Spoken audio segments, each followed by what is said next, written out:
What can NEMA do? Because I'm really concerned about this.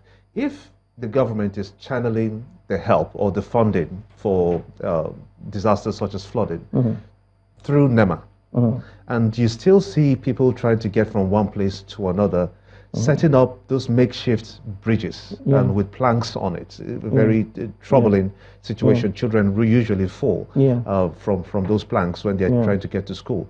Shouldn't the government be insisting on building bridges so that you have the waters go under and people can still move from one point to another? Will that not make sense to just anybody who is listening makes good sense, or watching these scenarios happen? That makes good sense, and that's not a NEMA challenge.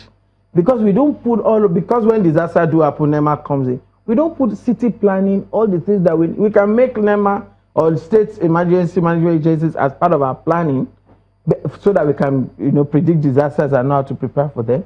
But building bridges where there should be bridges, these are services that government ordinarily should give. It's not a function of NEMA. So the function of NEMA should be able to predict what disasters might happen, able to respond when disasters do happen, able to prepare people so that they can reduce the devastation when disaster happens, and also able to help people come back to near normalcy. These same states that are unable to pay salaries? Well, that's unfortunate. When you talk about... But this is their responsibility, it's their primary responsibility. When you talk about able to respond or able to educate the people, I thought that would be the task of the orientation agency.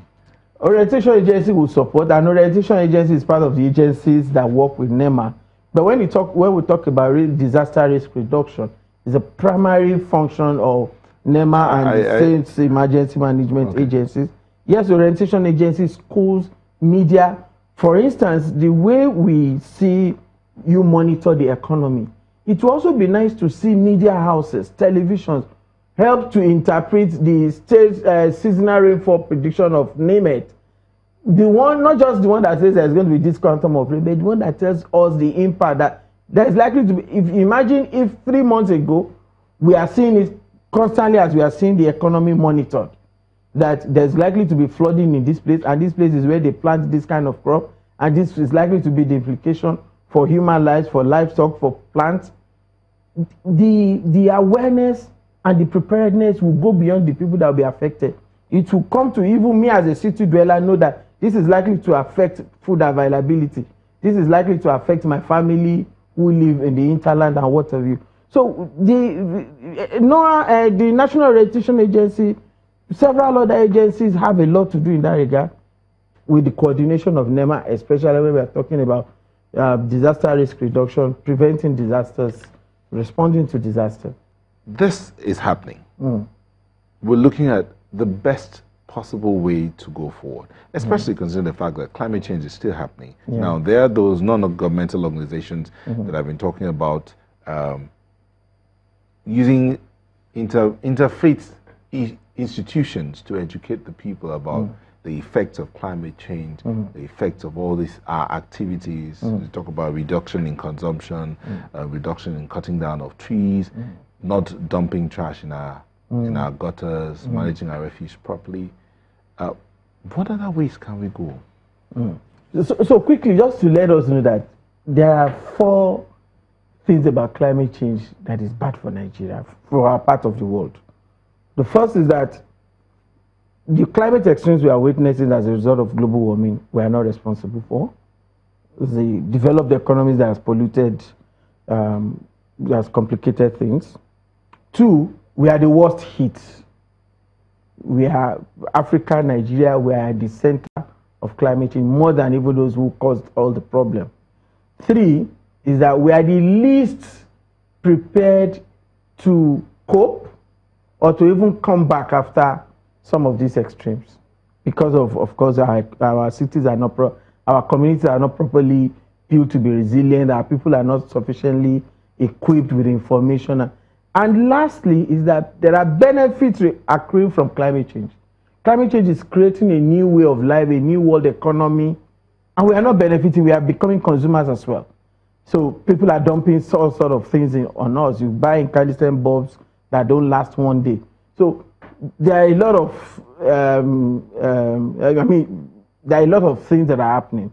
Now, in terms of what kind of solutions should we be looking at, I would prefer solutions that help restore the ability of nature to help us find the equilibrium, rather than most of the concrete solutions that we are looking for. Build up these concrete displays.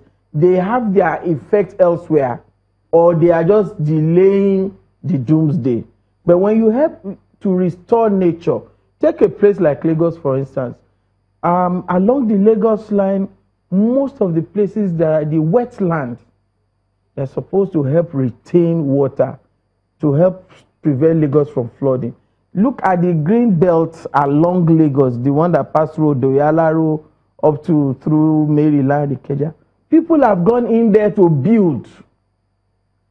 That belt of forest that we have, that's supposed to contain water in case there's a major flooding for Lagos, so that it can give us some time for the water to drain away. What can the town planning laws do about those illegal structures? So we need to be serious with our town planning laws to prevent this madness. It's human beings like you and I who are doing these things will find a way to get approvals to build where we are not supposed to build, and the government allow it to go. How then do we open up those 5 tributaries that lets water out when we have this? So we need, especially in the Lagos axis. We need to desilt. We need to bring back the wetlands, the vegetation. There is a reason why God has put them there. They are the best buffers that we have, not the concrete ones we are making. We need to do that. We need to change our ways. We keep, as we speak, people are on the streets of Lagos and other major cities dumping refuse, drinking and laying down their glasses and throwing things out of the... So we need to change that. But more importantly, and I would like to sound this, we need to help our small-scale farmers. They are the ones who are worst hit by this flooding we are seeing. I think that's a good If we are not able to bring them back, we will all suffer the hunger. That's a good place to let it rest. Suleiman Aribabu is an environmental activist. Thank you so much indeed for sharing these very troubling times that we have, the flood situation across the country. But that's how the program has been today. I want to thank you so much indeed for watching. I'm Gimba Umar. Bye for now. I'm Nelta Igbe. Thank you. Have a good day.